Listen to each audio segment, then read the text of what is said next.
The clients who execute this and make this a habit for their week and this ritual that they do over and over and over again, they're the guys who go the furthest, the fastest, because they're prioritizing what matters in the time that they've got.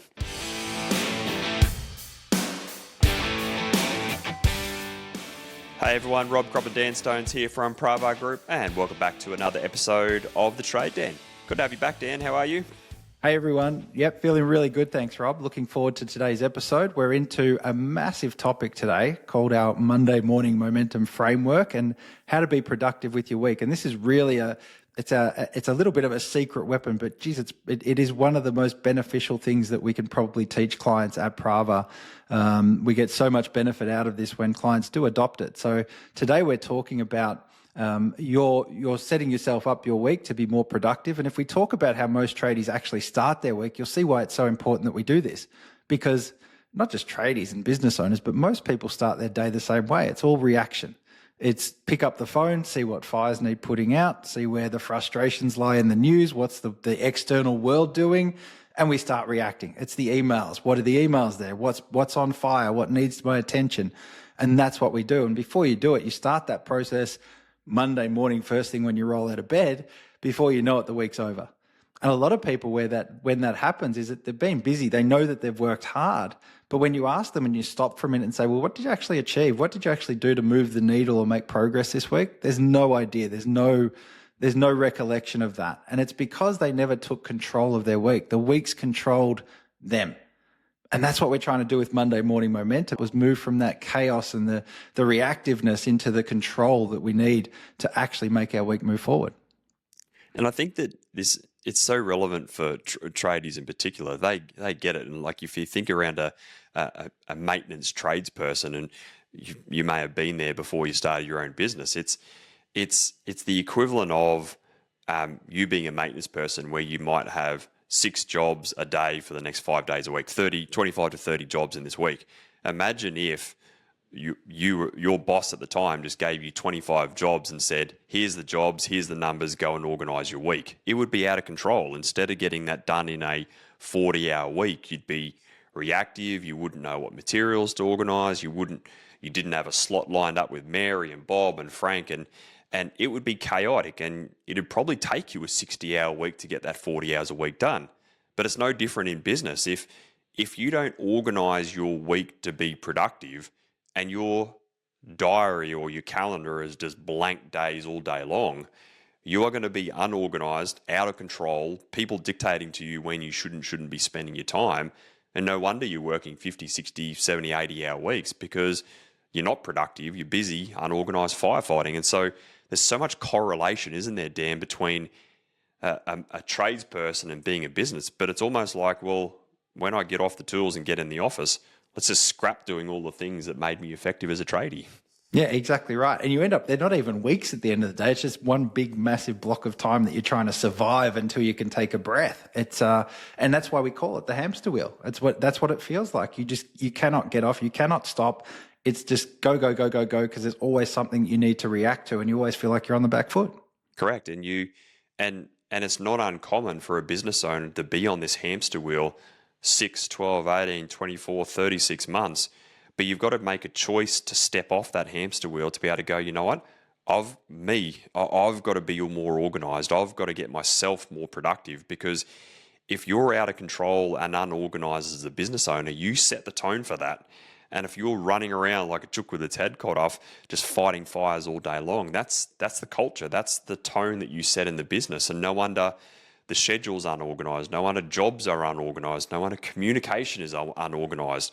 So organization starts and stops with you as the owner. And it's your ability not just to organize your weeks of the things that need to get done, but it's your ability to organize the priorities that matter into your weeks. And that's what this whole Monday morning momentum framework helps you do. Is it helps you be organized to focus on the things that matter when they matter in the week. Yeah, it's about getting the urgent things done that need to get done. It's about getting the important things done that are important. And the Monday morning framework, the Monday morning momentum framework, is something that we do teach every client at Pravar. No one escapes being taught this framework, but the people that really get the most out of it, they adopt it as a ritual. It does become Monday morning momentum. Like that's what it is, literally there as a ritual. It's not just a set of steps to do or a nice thing to have, or, hey, I got to that, but it was sort of like Tuesday morning, Wednesday afternoon when I finally got there. It's a ritual that happens and it's built into their calendar every single week. It is. I used to do it on a Sunday, but I found that it brought work into my weekends, and that's why I scrapped doing it on a Sunday afternoon and brought it into my Mondays. And then you see some clients who do it on a Monday afternoon or a Tuesday, but you miss your trick because you're into Monday firefighting straight away, like you said previously, and you miss the opportunity to get organised at the start of the week. And so, as the name of the framework suggests, it's Monday morning momentum. You've got to get in and get it done first thing before you think about anything else for your week. Yeah, absolutely. So there's 2 steps to it. And if you're wondering, like, well, how long does this take? Is this Monday morning as into lunchtime? No, it's literally 2 steps. It shouldn't take you more than 15, 20 minutes. It might take you a couple the first time as you get the hang of it. But 15, 20 minutes, that's it. And those 15, 20 minutes, I can't think of a better investment in your week to pay a dividend as you go through the rest of the week, right?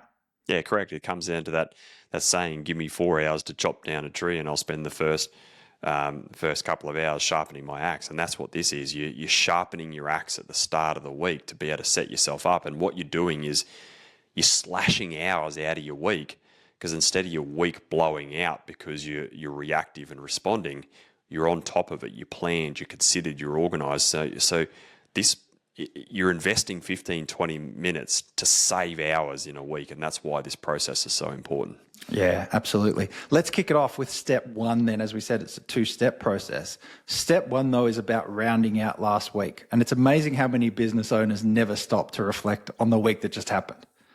So true. Like it's most weeks just roll week on week on week on week, and they get to the end of the year and go, whoa, where did that year go? Gee, this year went fast, and they miss the trick to be able to stop and pause and round out the week that's been. So when it comes to rounding out the week, there's 2 parts to it. There's the celebration of the wins and progression from the prior weeks, but then there's also the facing of the facts of the prior week as well. And so before you even think about looking forward into the up and coming week, you've got to be able to make sure that you stop, you pause, and you reflect and you look back and go what worked and what didn't before you embark on a new week. Nice. So the first part of that, in terms of rounding out, celebrating the wins, as you said, is looking at a couple of key questions, like what were your wins, why were they important, and what did they actually move forward? Like what did those wins actually achieve? Which question of those 3 do you think are the most important? I think it's the why were they important, because it gives you so much of an essence of, it locks it in, it anchors it, it helps you build belief around why that thing was important that you spent that time on. You invested time, your life, your business, your resources, your time, money, whatever it is, your people. That win that was achieved did more than just that one thing or the ability for you to go, yes, I had a win. It's why was it important and what actually moved forward as a result. As we said, the big part of the framework is momentum, Monday morning momentum, and this is where you can get a lot of it.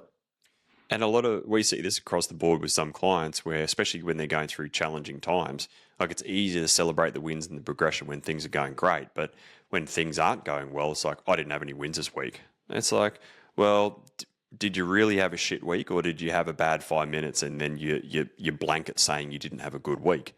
Now, no doubt, there's times in business you do have challenging moments, and it's bloody hard to find the good things that are happening in those challenging moments. But Dan, there's always good things that have come out of a week, even in the most challenging times, isn't there? 100%. I've had plenty of clients tell me that, like I haven't got any wins this week, or we might read it in someone's Monday morning momentum, but I'm yet to have a client that can genuinely tell me that even as a result of saying or starting off with it's been a shit week, never once has there been a time where not that they've had just one win, but there's 3 easy. Like at minimum, there should be that ability to say, what progress did I have? How has momentum now swung? What are the wins? They're always there, but our focus and our conditioning is such that we just do not pay attention to them. And we miss out on building confidence at that point, right? Correct, because if you're going through challenging times, this process is more important than ever, because if your first thoughts are, I haven't had any wins last week, then that tells me what your attitude and mindset is entering the week. And you're going to be entering the week from a place of negativity. And guess what? You're going to attract more of more problems, more negative, more issues and shit in your world. And so when things are going great, it's your ability to be able to go, that was a win, and that was a win, and that was a win. But when things are challenging, it's more around, well, that was a challenge. What's the benefit? That was a challenge. What was my learning? Okay, I had a micro win there. That was good. But you've got to search for them. And little wins might be that you landed a great job. Maybe you rounded out a really great project. Maybe you got your foot further into a door with a new builder that you're working towards. Maybe one of your team members executed great on a job. Maybe you worked on improving your pricing. Maybe you just got a CCAT up and that's your win for the week. So it doesn't have to be a massive win that you've had. It just could be a little progression point that you've had. Yeah, it's not necessarily a final achievement to a big goal or something like that as a win. Progress is a win. If you can look for progress, then you'll build the momentum. So progress in itself is a win, like you said. It's one part of a step forward. Whatever step forward you took, that would categorize as a win on that front. I think that's really key there, what you said, because I think most people where they go wrong in this is they go, well, I'm not going to celebrate the win until I've hired that new tradesman. But you're missing the trick every week to be able to go, well, you've just spent 2 months and now you've landed a tradesman. But what this process is really designed to do is celebrate the progression of that recruitment of the tradesman all the way through that journey of acknowledging that I've got that CCAT up, I've shortlisted, celebrate that. I've interviewed, celebrated that. I've got a guy in for a face-to-face, celebrate that. I'm getting the vehicle off to get a sign written and materials put in it. Celebrate that. I've got a contract out the door. Oh, he knocked it back. Okay, that's fine. Let's start again. Celebrate that. And so what we're doing is acknowledging the progression along the way rather than just waiting for this big eureka moment, because otherwise you only celebrate when things land perfectly, and it's never reality in business and life, is it? No, not at all. And I think the bigger thing on top of that as well is that you have, as you do this week on week on week, you're obviously coming back to the week that was, and your ability to say, did I do what I said I was going to do? And you're not going to get an end goal on a project every single week, but your ability to celebrate that you did what you said you were going to do, as opposed to what everyone else told me to do, or whatever the demands of the week were. I still got done what I said I was going to do. That's a game changer when you start living your life that way.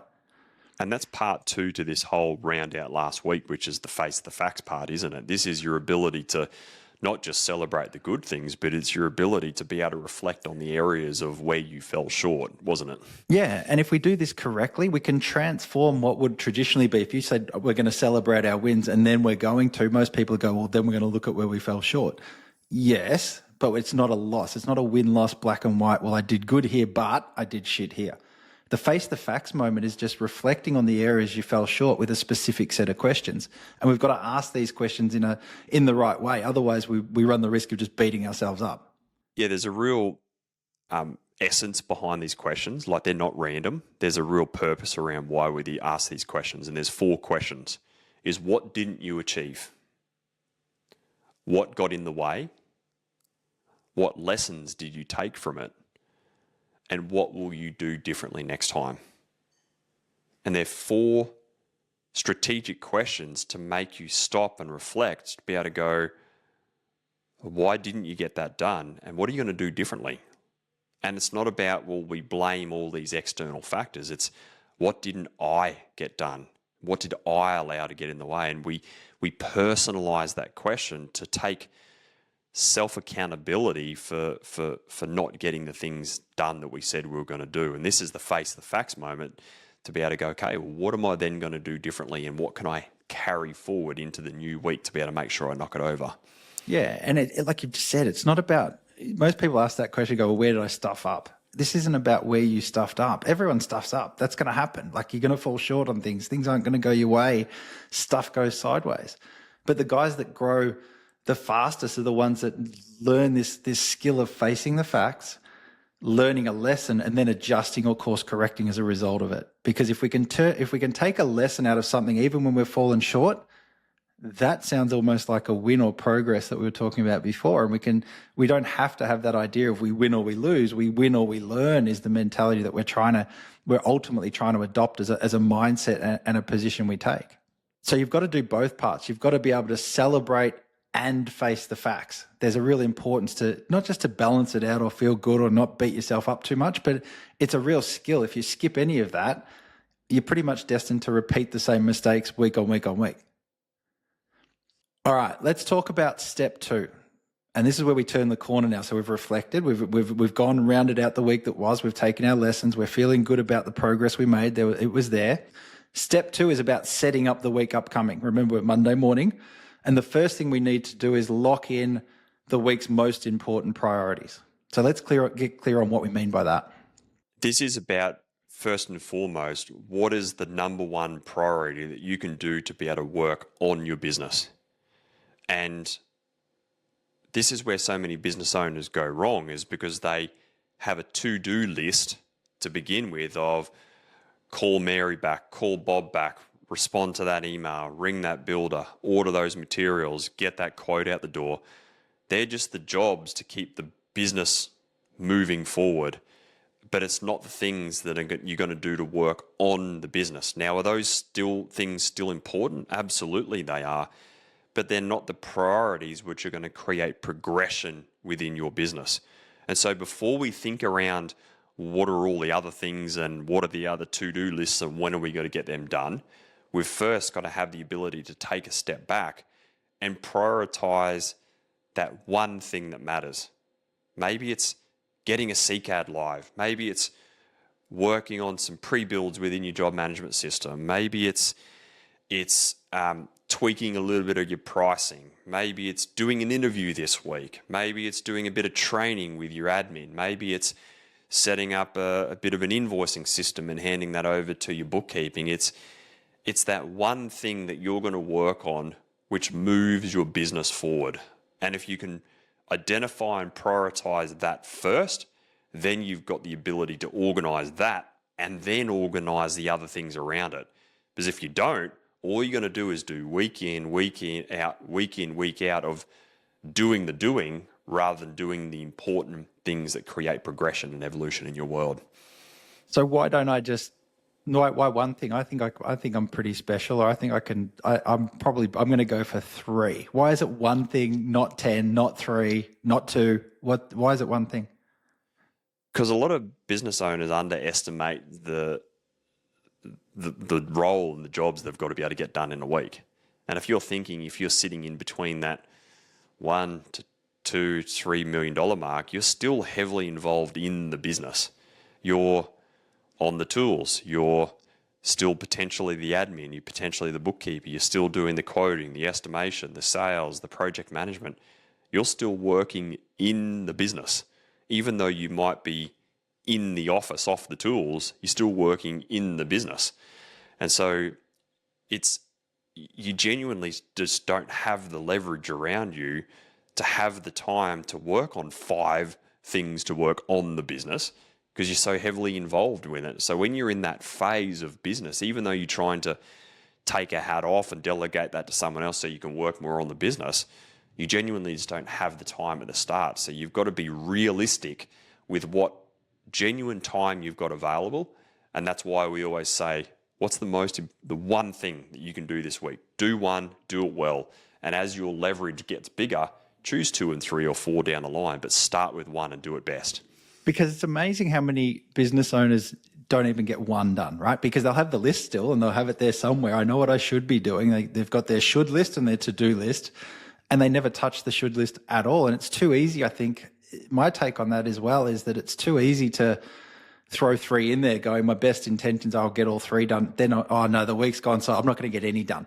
So you almost give yourself an out because you made it too hard in the first place. But just holding yourself to one most important thing, that is your only challenge. And if you do that one most important thing, you'll be a step further than what you were at the start of the week. Correct. And I love the book called The One Thing. We give it out to clients as as a book in our leverage program, and I love the book, and it talks a bit about there. But it's to some degree there's a little bit of unrealistic element to it, where it's like, well, you've got to do this many hours of working on your business, scheduled, time blocked in your day. It's like that's not reality for a lot of business owners. Like, you might choose one thing, and at the beginning it might be 1 hour per week that you're going to work on something, and because that's all the available time you've got, because you're still doing all the doing, you're wearing all the hats. Now over time you want to be able to take those hats off and delegate them out, so you can go from 1 to 2 to 3 to 4 hours working on the business. But you've got to start with where you are right now, and you're better off doing less and doing it best than trying to do it all but not at all. And that's the principle that we've got here at Pravar. I like that. That's cool. Nice one. All right, let's talk then. Well, let's go into this now. So we've now got that idea. The one thing's in there, that we know what that important thing is. Let's talk about part 2 of this section, which is scheduling your week. So once you know what your priorities are, we need to schedule them. We need to put them into our calendar, ideally. I say ideally because it's amazing to me how many people don't have calendars in place, but having a schedule that we can actually start to follow is the most important thing we can do in this next step. Yeah, correct. Like, how many times do we talk to a business owner? It's like, show me your calendar, and it's bloody empty. Like, there is nothing in it. And it's like, mate, what are you doing? Like, where's all your appointments? Where's your meetings? Where's your times that you're allocating to invoicing and quoting and site visits and being on the tools and your admin time? Like, it's empty, and it's like, no wonder you're running around working crazy hours. I get it.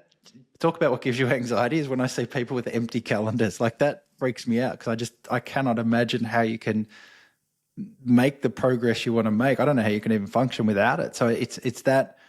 It might be a discipline thing that you need to start doing, but it's one of the most important things you can do is start using a calendar and start having a schedule that you've got something then to protect. You're not just an open target for whoever wants to come along and throw something on your plate.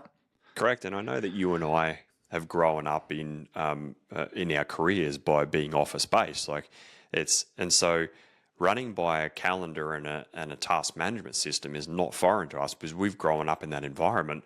And when a tradesman does get off the tools and come into an office environment, they do feel like a fish out of water. I remember having that client with a Sparky. His name was Mark, and I remember having a call with him, and his wife was there, and she was a PA, and she's just like, Mark works long hours and he's unorganised, and I just don't get it. And I just had to say to his wife, it's like, you forget though that being a PA that's your career, that's your thing. But Mark's never worked in an office ever, and he's been a tradesman on the tools, and so this whole environment being in the office is foreign to them. But as a tradesman, you've got to remember, you ran your days via a schedule, whether it was a program on a construction site or a job management system for the maintenance or service jobs that you did. So even as a tradesman, you ran to a schedule.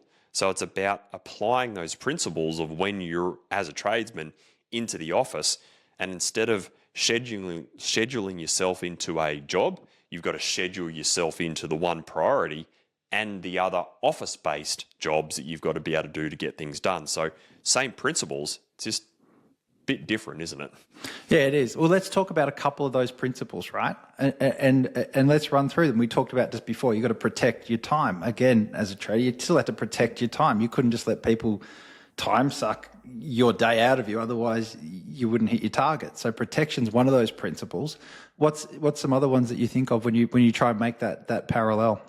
You've got to persevere and get that priority done. You've got to protect it and persevere to be able to get that priority done and see it through to completion, not multitask where you've got a schedule in your diary to be able to say, well, I'm going to work on invoicing for the next 2 hours, but then you try and multitask and answer the phone, respond to messages, reply to emails, and do a site visit all in that one thing. You've got to, if you're saying, I'm going to invoice here, I'm going to quote there, I'm going to do site visits there, I'm going to work on my one priority, which is recruitment there, you've got to have the discipline to work on it then, protect it, and see it through to completion rather than chopping and changing and jumping all over the place. Because multitasking is not a strategy that works. No, not at all. I think from what I'm hearing you say, though, it's you don't quit on those priorities. If we're thinking back, and I'm trying to keep in that mindset you said before, where it was like, if you're on a site, you don't just walk off the job because something else happens. You stick with the priority of the day to get that thing done. You don't quit on it. Same mentality, same principle applies when you're in the office. You've got that to do, get it done.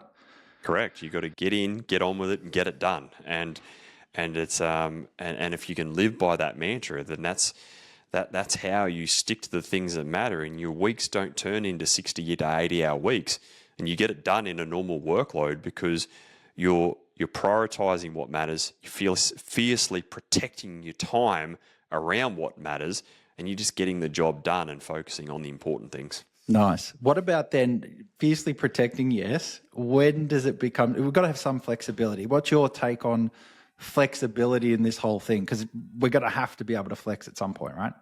Yeah, you got to be strict, but you do have to have some flexibility around it. Like, you got to give yourself travel time around appointments. And you look at it when, like, I was in Sydney recently and the traffic was bloody horrendous. And you can't expect to go from this meeting to that meeting and get it done in that short amount of time.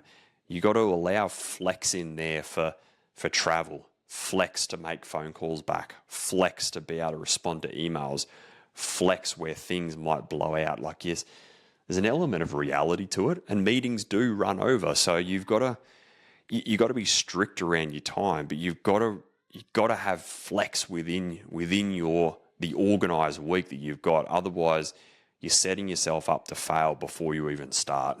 Yeah, and this is a big point, right? Being productive doesn't mean every second of the day is filled in. That's not being productive. That's just being unrealistic. This is crazy, right? This is just setting yourself up to fail. And the minute you do, or it goes out of whack, everyone tends to just throw their calendar out the window. Definitely. So you got to be able to set yourself up to succeed and schedule the things that matter, rather than setting yourself up to fail because you've overcooked your calendar. Yeah. So without going too far into it, scheduling your week really ends up being a combination of the one priority that's going to move the business forward for you this week, and then it's the normal day-to-day activities that matter and the time at which you're going to do them. When and where do you need to be on those things, and what are you saying you're going to do? So it's giving yourself those anchor points to the week and those markers that say, if I hit these markers, it will be a productive week. And then it becomes your choice on how you execute against those priorities of what you've said. It is. And this is where, when I'm talking to business owners at the start of their coaching journey, I'm like, tell us about what's your role, what's your hours, and what's your week look like? I always ask those three questions. And they're like, well, I'm doing this during the day, and then the laptop's open at night doing these important things. And I go, well, why are you doing them after hours when you could be spending time with your family? And they're like, oh, I just don't get those things done during the day. And then I asked the question going, well, what happens if you scheduled them into your day? What would have to give? And then that opens their mind to be able to go, well, I'd need to do this. I'd need to get admin, bookkeeping, hire another tradesman. And it gets them in solution mode to be able to go, well, this is what would have to give in order for me to get that there. So this is why scheduling does. You don't want to schedule. Imagine if you started scheduling yourself from 7 till 9 p.m. every night. You'd think you're crazy doing it, yet you do it anyway, just without scheduling the process. So by scheduling the week, what it does is put you in control to be able to go, this is the week that I want to work towards. And if that's the week that I'm going to commit to, what does have to give? What are the things I've got to delete off my plate? What are the things I've got to stop doing? What have I got to delegate? And it forces you to make change to be able to leverage your time so you get the important things done in business hours rather than just getting them done at night time because you haven't got to them during the day. Yeah, absolutely. So hopefully that helps clear up the framework and you understand the importance of the ritual. If we were to roll this out and say, well, in week 2, you do it again, you'd be going back on your schedule to say, well, did I do the things I did? And what were the wins? What were the lessons? And you just repeat, rinse and repeat every Monday. That's what we're talking about. So how about we do challenge? Let's do it. All right. Challenge, pretty straightforward. Go back, listen through this, go through the instructions, but actually commit to doing a Monday morning momentum. Start by setting that time aside Monday morning, not Tuesday afternoon, not when you get to it, but give yourself the gift of a Monday morning momentum session, that 15 to 20 minutes. Now, your first one might take you half an hour because you got to process what I'm doing and all that sort of stuff, but it will get quicker. But give yourself that gift. Go back and do the planning for the week, and then follow it up the week after. So really, it's a challenge over 2 weeks. Do 1 week, do the next Monday morning momentum, have that real gift of the reflection based on what you said you were going to do, and commit to it becoming a ritual, not just a framework, not just something else not some sort of hack that you can do to help be more productive, but really commit to making this a ritual that you follow, and you'll see the benefits grow over time as the momentum builds. It's 2 steps, 2 parts per step. Step 1, you round out. What are my wins? Let's face the facts. Step 2 was what's my priority, and let's schedule them into my weeks. So there's 2 steps, 2 parts to each. And if you can get that right and find that rhythm, as you said, Dan, it just becomes a way of life. And we see this with clients where it takes them a few weeks to be able to embed this habit. This is a habit that we talk about, we've spoken about so many times on the podcast, but the clients who execute this and make this a habit for their week and this ritual that they do over and over and over again, they're the guys who go the furthest, the fastest, because they're prioritizing what matters in the time that they've got. Absolutely. And the big outcome of all of this is moving from chaos to control. That's what we want, is getting you from that chaos, that hamster wheel, into some sense of control where you're in control of what you're doing. If you've enjoyed today's episode and you do want to move from a space of chaos to get some element of control in your business and life, then jump across to strategysession.com.au, fill out the application form. If you qualify, book in for a time that suits us. Let's identify the real priorities that matter to you that is going to help you get in control of your business and life over the next 6, 12, 18, 24 months. And then let's work together to be able to make that a reality. Hopefully you've enjoyed today's episode. There's been so many golden nuggets. This Monday morning momentum is a framework that turns chaos into control, and it helps you be organized and focused on the things that matter. Hope you've enjoyed it. Get to work executing this framework, and looking forward to coming back to you with another episode next week. Until then, take care. See you soon.